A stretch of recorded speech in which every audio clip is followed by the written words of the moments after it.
Check, check, one, one. Road sodas. Spins from road sodas interrupted the last segment. I don't know.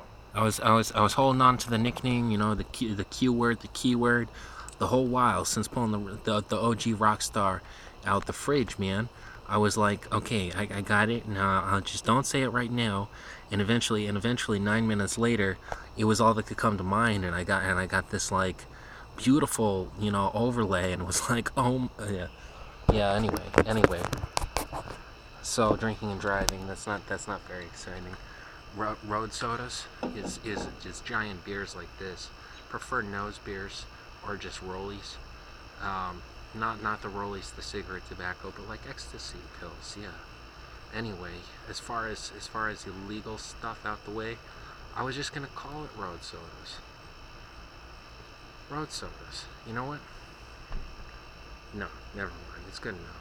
I got the San Pedro cactus. Were chock full of semi-precious blood gems, um, semi-precious gems, blood gems, blood diamonds, Pequot diamonds. I'll call them Pequot diamonds instead of blood diamonds, or the diamonds in the raw nuts quartz. But they're fought over, you know, and there's cremated ashes on them. So, nah, sunset would come around and it'd be less of staring at the fire, but more of having fires until dark and then staring at the moon.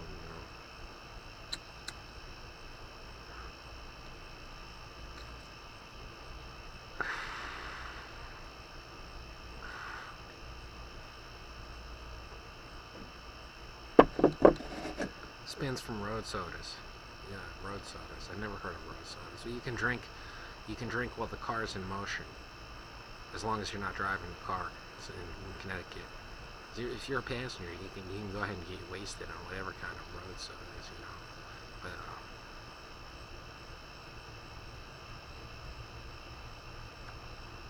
I don't know if you can smoke and drive in the states where greenie's legal. The weed. I know you smoke hemp and drive in Connecticut. Yeah, probably. So the driver's smoking hemp, the CBD buds, and then the passengers are all smoking CBD buds like blunts, and they're pounding briskies, or hard, vodka, whiskey, gin. I don't like gin. Vodka. I like whiskey. Whiskey's my number one. Vodka's my number two. Tequila might be my number two instead of vodka. Yeah. I didn't do that PSA this segment. We're on show 86, and I didn't do the PSA.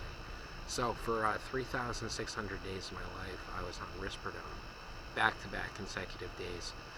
There's day 0, which was, let's say, June 2008, and then there's day 3,600 later, consecutive, no breaks, no holidays, no vacations.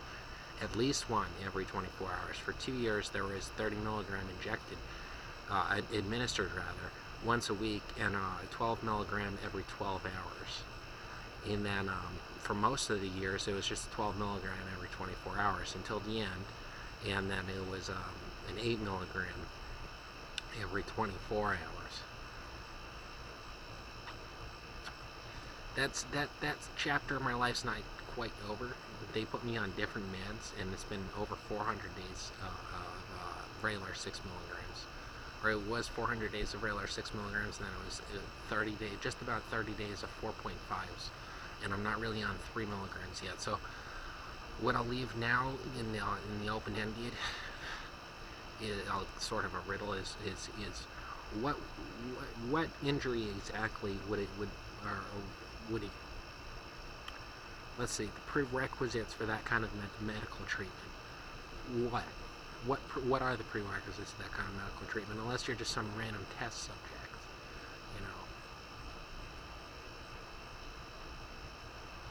I'll put a few things out, because it's kind of, iffy. I don't have mental illness. I don't have bipolar. I don't have autism. I don't have schizophrenia. I don't have manic depression. I don't have Down syndrome. Or any ADHD or anything like that. I got too high on acid once. They said, we don't want you to perma trip. We don't want you to have flashbacks. Well, what they did for that is I had about 3 days of Seroquel, and then they said, it seems like you're sober enough.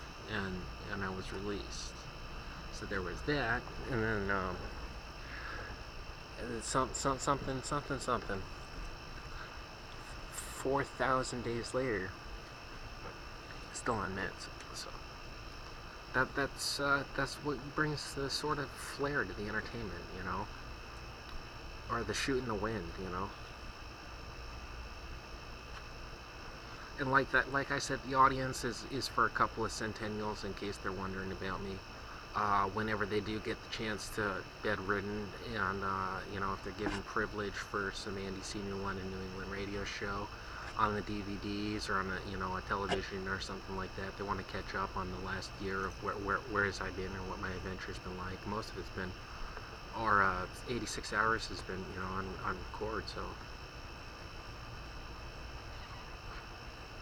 centennial, let's see, that'd be like a senior citizen 65, like a centennial senior citizen's like 100 years of age EST. It's like you don't want to ask a lady their age when they're over 30, just to be polite, So you're old, right? So like, how old are you really? And they'll make you guess for until you leave, and they probably never give you the straight answer. So now, I know a guy, he's born in 1910. He lived right next door since 2006. He was my grand's best friend since 1950. So there's that, and then there's family estranged that lives overseas in Sweden still, so I know about them. And then I have cousins in Scotland too, related to John Lennon from the Beatles and Bob Weir from the Grateful Dead, whose actual last name is Shepard. John Jingleheimer Schmidt, my friends. Lennon, Shepard, John Lennon, Bob Weir. Same family. That's where I get my 25% Caucasian. So there was a tribe in Uncasville that was interested in me. Although I'm only 12.5% Lenape, my great-grandfather just happens to be on the face of their playing cards. John the Bold, John Hyde. And his significant other before he passed away was my great-grandmother. That's how I came along. Albert Hoffman's first cousin, Phoebe Hoffman. So, born in Switzerland in 1908. 2 years later, after Albert lived in Switzerland through the Nazi Holocaust concentration camps of the Third Reich and Hitler's regime. Moved to America, worked in Manhattan 50 years. Met a bunch of suit and tie bigwigs like the Hiltons and Trumps. Passed away 11 years ago or so.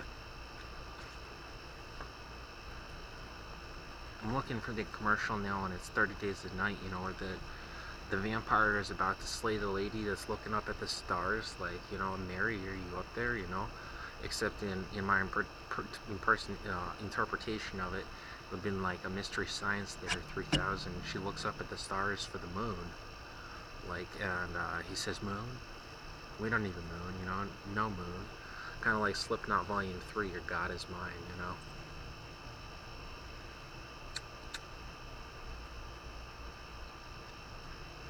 Yeah, if only I could just press pause and have a freaking 5-minute upload and then find the commercial real quick, like for most of season 1 and season 2.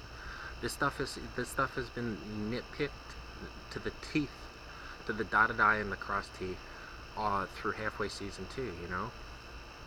Season 1, halfway season 2, it was mostly not known. I got like a couple hundred hits as far as views, and I was still sticking around the 30,000 views. Now I'm up.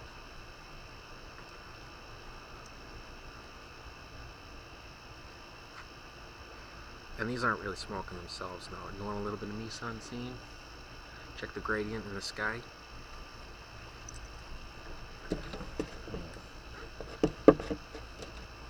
How about a slug a little bit of I know I don't have good color grading, but I has before, so.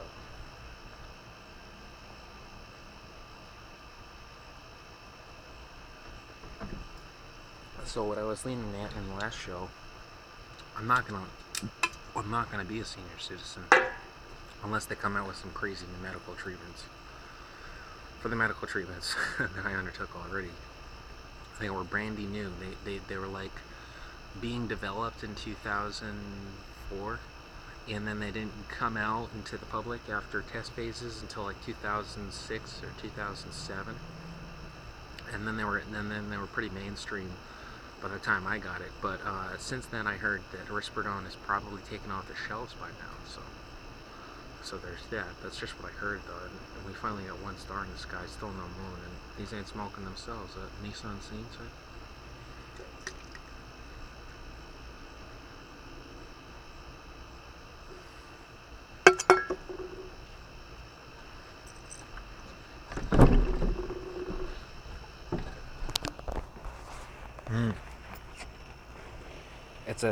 That's going to be a hefty upload, Horatio. I suggest we chime it out and set now.